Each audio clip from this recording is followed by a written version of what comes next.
Orang sholat itu pasti mendapatkan 5 manfaat ini. Jadi kalau orang sholat tidak mendapatkan 5 ini, atau satu di antara 5, berarti sholatnya ada yang tidak tepat.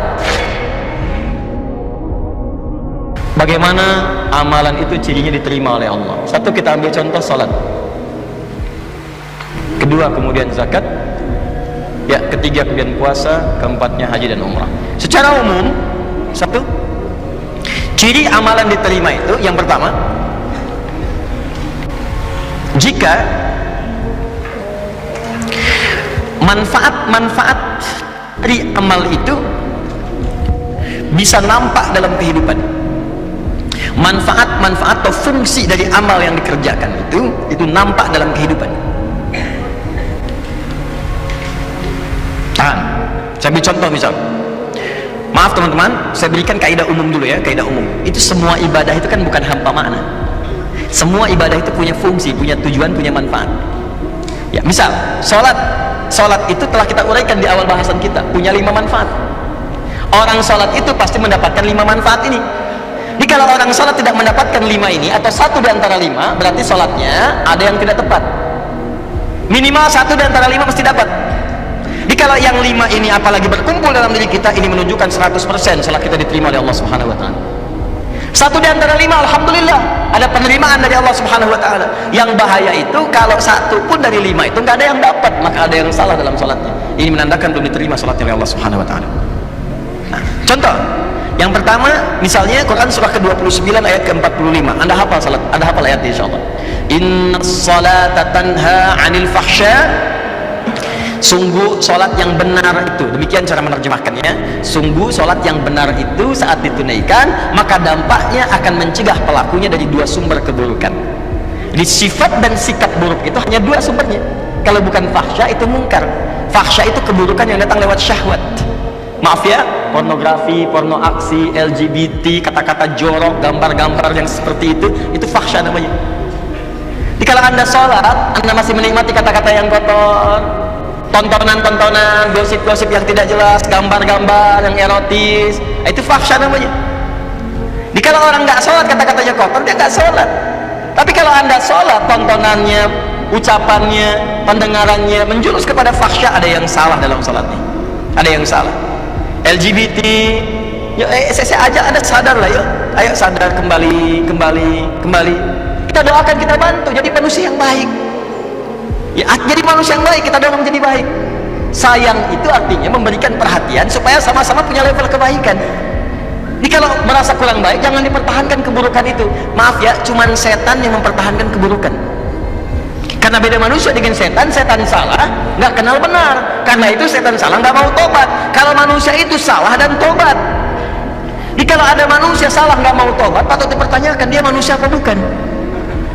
Itu rumusnya. Adam itu manusia, salah, turun kalimat tobat, Quran surah 2 ayat 37. Tobat, diucapkan kalimat tobat, Quran surah 7 ayat 23. Begitu diucapkan, diterima tobatnya. Fatalaqa Adamu min rabbi kalimatin fataba alaihi. Apa kalimatnya? Rabbana zalamna anfusana wa illam taghfir lana wa tarhamna lanakunanna minal. Begitu diucapkan, diterima tobat. Setan salah, diberi kesempatan tobat, Quran surah 7 ayat ke-12. Kata Allah, ma mana'aka alla tasjuda idh amartuk. Hei kamu setan, kamu salah, saya perintahkan nggak mau sujud. Kenapa nggak mau sujud? Itu kan perintah saya. Itu kalimat kesempatan tobat nggak diambil. Apa jawabannya? Ana khairum minhu khalaqtani min nar wa khalaqtahu min tin. Saya lebih hebat daripada Adam. Saya diciptakan dari api, dia dari tanah. Nggak level. Dari api harus sujud kepada yang tanah. Marah Allah fakhrij. Keluar kamu, keluar. Nah, jadi setan itu diminta tobat, diajak baik nggak mau. Kalau manusia itu beda, diajak baik jadi baik. Ya, jadi kalau Anda misalnya mendapati keluarga, teman, kawan, kemudian dia salah, diajak untuk jadi baik, nggak mau, itu tandanya bukan.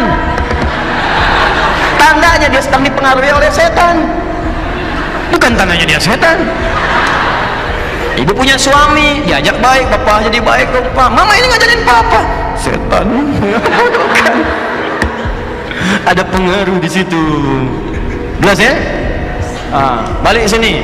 Jadi orang salat itu pasti menjauh dari perbuatan fahsya, mungkar, keburukan yang diingkari oleh hati kita. Sumbernya nafsu perut dengan akal. Nafsu perut itu maaf, materi, mencuri, nafsu perut tuh, korupsi, kolusi, menipu. Nggak ada orang sholat nipu, mustahil. Ini yang paling aneh, orang sholat dia ikut sholat baru takbir keluar mencuri. Wudu, habis wudunya apa? Akhi, apa kabar? Dipakai juga. Sholat takbir, begitu takbir khusyuk kelihatan. Rakaat pertama mundur, tas orang diambil. Ada yang mundur, kotak infak dibawa. Ada yang salah, mustahil. Orang sholat itu kalau habis sholat dia ingat Allah. Kalau orang ingat Allah mustahil bermaksiat. Quran surah 4 ayat 103. Fa'idha qadaitumus salata fadhkurullah. Kalau sholat kamu selesai, kamu akan ingat Allah. Jadi kalau orang ingat Allah nggak akan maksiat. Anda selesai sholat, pergi ke kantor, ya di musola, pulang, ba'da sholat, kembali ke pekerjaan. Maka saat bekerja nggak mungkin maksiat, nggak mungkin, mustahil. Nggak ada tangan mudah menggerakkan, angka bertambah, tanda tangan kwitansi dinambah, cek kosong diisi nggak benar, broker macam-macam, itu mustahil orang sholat demikian, mustahil. Datang duduk, datang orang, Pak ini Pak, tangan mudah aja nggak ada, dia akan lihat, Allah salah ini, maaf Mas saya malu dengan Allah. Kenapa? Tangan saya ini baru dipakai tahiyat, masa kemudian digunakan maksiat? Jari saya jadi tahiyat, nggak akan dipakai untuk maksiat, silakan ambil. Begitu Anda katakan, dicatatkan pahala oleh Allah, pahala. Dan ingat ya, pahala itu bukan cuma lahir dalam perintah tapi larangan. Ketika Anda dikerjakan itu dapat pahala, segera berdoa, ya Allah mohon pertahankan keluarga saya dari perbuatan maksiat, jauhkan dari godaan setan. Jelas ya? Kembalikan. Nah ini cirinya, jadi fahsya mungkar hilang. Nah jadi kalau selama ini Anda ibadah, ciri itu tidak ada yang salah. Zakat saya cepat, zakat itu ciri penerimaannya jika ada perasaan dalam hati kita sudah tidak loba lagi dengan harta, ya, tidak loba dengan harta, suka senang berbagi, lebih tepat guna, lebih proporsional, lebih punya visi. Allah kasih saya kebutuhan, ya Allah terima kasih, sebulan 50 juta, ternyata kebutuhan saya cuma 30 juta. Evaluasi, berarti yang 20 juta itu bekal saya ke surga. Maka turunlah Quran surah ke-28 ayat 77, paling kiri sebelah bawah. Wabtaghi fima ataqallahu daral akhirah wa la tansa nasibaka minad dunya. Kata Allah, hei fulan, saya titipkan harta buat ngejar ke surga, karena amalan kamu itu nggak sama dengan dia. Dia itu kelihatannya sedikit tapi malamnya bisa tahajud, siangnya bisa puasa, baca Quran sudah banyak, hafal Quran di dalam jiwanya, dalam kepalanya. Kamu ini saya berikan harta lebih karena tahajud gak bangun-bangun, baca Quran belum mampu, hafal Quran pun di luar kepala, masih di luar, belum masuk. Saya berikan tambahan harta supaya nyusul amalan dia, diberikanlah harta berlimpah, masuk, dipakai. Makanya ketika kalimat itu turun, kalimat Qurannya wabtaghi fima ataqallahu daral akhirat, cari negeri akhirat dengan harta itu, sedekah, infak. Makanya orang-orang yang telah lulus ujian dengan harta itu, jadi orientasi mengejar peningkatan omsetnya itu tuh dari akhirat, bukan. Betul, bagaimana bisa zakat kalau nggak ada uangnya? Bagaimana bisa bersedekah kalau nggak ada uangnya? Setiap kita punya peluang teman-teman, kalau bisa ya punya visi. Saya juga berusaha sama, walaupun cuma 3.000 misalnya, berusaha cari uang tambahan 3.000 supaya bisa infak. Bagi 3.000 bagi dalam sebulan, sehari 100 nggak apa-apa, sehari 100. Dan ikhlas tuh nggak usah pamer sama orang. Mau ngasih ke kotak infak cuma 100, nggak apa-apa, ikhlas, nggak usah pamer. Ya begitu dimasukin dalam Jumatan misalnya kan, bagaimana caranya supaya tidak terdengar oleh orang lain, ikhlas, lega, nggak apa-apa, Allah nggak akan lihat kok nilainya. Berdasar keikhlasannya diberikan apa yang mungkin orang lain tidak dapatkan itu. Jelas ya? Teruskan kemudian, maaf, puasa cirinya peningkatan takwa, la'allakum tattaqun, itu sudah saya jelaskan. Kemudian haji dan umrah cirinya, ini yang sudah haji, maaf sekali, kalau sudah haji berarti insya Allah ahli surga. Ya, kalau syarat-syarat diterimanya ibadah itu nampak dalam diri kita. Apa syaratnya itu? Disebut dengan birrun namanya. Birrun itu sifat baik yang muncul setelah yang jeleknya hilang. Makanya Anda dalam haji dan umrah, terutama haji, kan itu menghilangkan sifat buruk. Coba Bu, Ibu kan kalau haji, apa amalan pertama yang dikerjakan dalam haji? Wukuf kan? Wukuf di Arafah. Kenapa disebut Arafah? Mengenal kekurangan-kekurangan diri untuk mengenal Allah.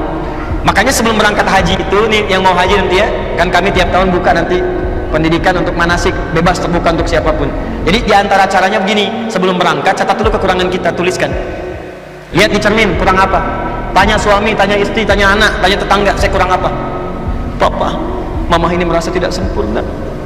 Memang, saya Pak tolong dong Pak, jangan bercanda, sampaikan kekurangannya gitu kan. Ya sudah, ayo mama tulis nomor 1, tulis, gak apa-apa. Nomor 2, nomor 3, mama nomor 1 hapus aja, itu sudah nggak jadi. 2, ya, terus 3, bisa tuliskan, 4, terus diurut sampai selesai. Misal contoh kan, ya karena mama sudah berubah yang itu nggak apa-apa, itu tinggalkan aja. Mama masuk ke yang selanjutnya, tulis itu 1 terus sampai habis. Nah begitu sudah selesai, datangi anak. Begitu datangi tetangga, tanya. Begitu berangkat kemudian haji, datang ke Arafah, antum wukuf itu diam berkontemplasi, diam renungkan. Ya Allah saya salah, terjebak ya Allah, minta ampun. Datang ke Muzdalifah itu dikata izdalafa, sesuatu yang membuat terpeleset. Ya datang ke Muzdalifah, ini yang menyebabkan saya sering terpeleset. Apa itu? 3 faktor. 1, diri saya sendiri, Aqabah. Yang kedua, lingkungan sekitaran yang dekat, disebut dengan wusta. Yang ketiga, yang jauh, ula. Walal akhiratu khairul laka minal ula. Kadang-kadang maaf, perbuatan buruk itu bukan karena orang lain, karena diri sendiri nggak bisa nahan nafsu. Teman lewat nggak negor kita marah, bukan karena dia nggak negornya, karena anda tidak bisa menahan amarah anda. Kalau anda bisa tahan, enak, husnudzon. Oh mungkin dia sedang buru-buru, atau mungkin sedang sakit gigi. Ya, besok dia lewat, kita sapa, dia nggak nyapa, kita sapa. Jeng, apa kabar? Iya, maaf kemarin saya nggak nyapa, saya sedang buru-buru, aduh mohon maaf ya. Nah nggak apa-apa, tapi saya takut nanti disebut nggak sopan. Nggak apa-apa, biasa aja. Aduh kalau baik amat, si amat aja nggak baik gitu misalnya. Nah, jadi enak gitu, ada hubungan yang nyaman, jalan, lihat lagi ya. Ada faktornya itu, dirinya bagus, cuman lingkaran sekitaran nggak bagus. Bapak bagus, istri kurang pengertian, repot. Papa kan bupati Pak, membayangkan, kebayang enggak mah. Coba lihat tuh, camat aja Pak Si Hasan mobilnya udah Alphard, masa papa yang bupati masih Innova? Terus keluar kalimat itu tiap hari itu keluar. Apalagi yang istri camat tadi sering posting di Alphard, gitu kan. Keluar besok ya sudah terpaksa beli lagi gitu kan Alphard dengan merek yang baru. Keluar, pekan depannya KPK datang.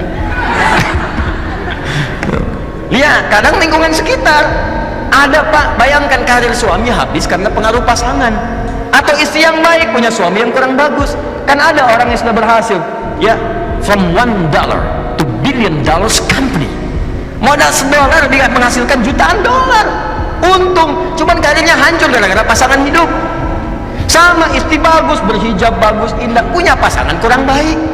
Mama, papa ada family gathering, nanti kita akan bersama mereka. Tolong mama copot dulu ya jilbabnya, nggak ada yang berjilbab mah nggak enak sama yang lain. Itu apa?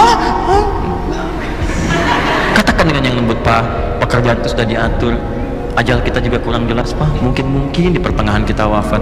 Ini kerudung sudah dipakai 30 tahun, amanat mama almarhumah. Aku takut kalau ini dilepas kemudian wafat, bagaimana pertanggungjawabannya? Gak apa-apa, lebih baik kita kehilangan pekerjaan daripada kehilangan surga dan berpisah di akhirat nanti. Wah, catat. Itu indah. Daripada lu apa-apa marah, ya sih?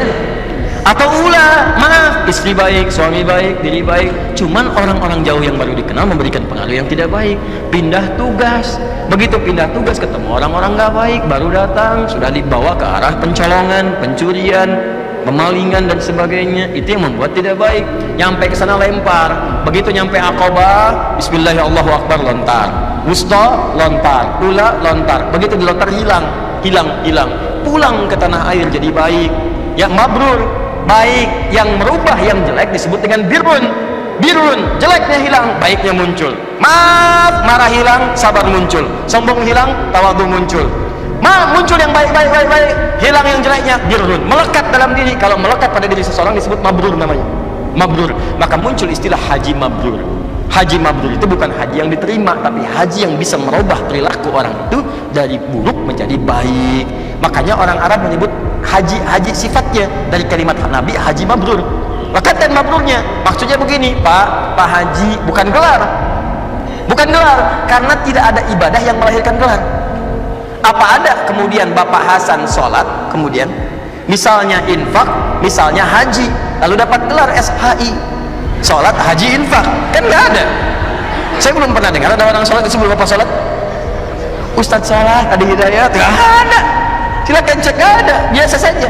Haji pun bukan gelar, haji itu pengingat dari kalimat hajjul mabrur laisa lahul jazaa illal jannah. Haji yang bisa merubah seseorang jadi baik, nggak ada pahala padanya kecuali surga. Maka ketika dia selesai haji, orang Arab mengatakan pada orang yang kadang-kadang kurang komitmen, baru datang ke imigrasi sudah marah-marah, mana koper saya nih, ini dasar Arab, dasar ontak, dasar begini, keluar kalimat yang gak bagus. Kata orang Arab, iya kata orang Arab, Pak Haji, maksudnya bapak sudah haji, jangan keluar lagi kalimat itu, jangan gadaikan surga dengan maksiat yang kemudian tidak seharusnya muncul. Jadi kalau dipanggil Pak Haji, jangan bangga dulu. Saya tuh kalau dipanggil tuh takut saya, Ustadz Haji Adi, tunggu, astagfirullah, haji saya diterima gak ya Allah, terima gak? Ini kadang-kadang bangga, nama Doni, habis haji lewat, Pak Doni lurus saja, Pak Haji Doni,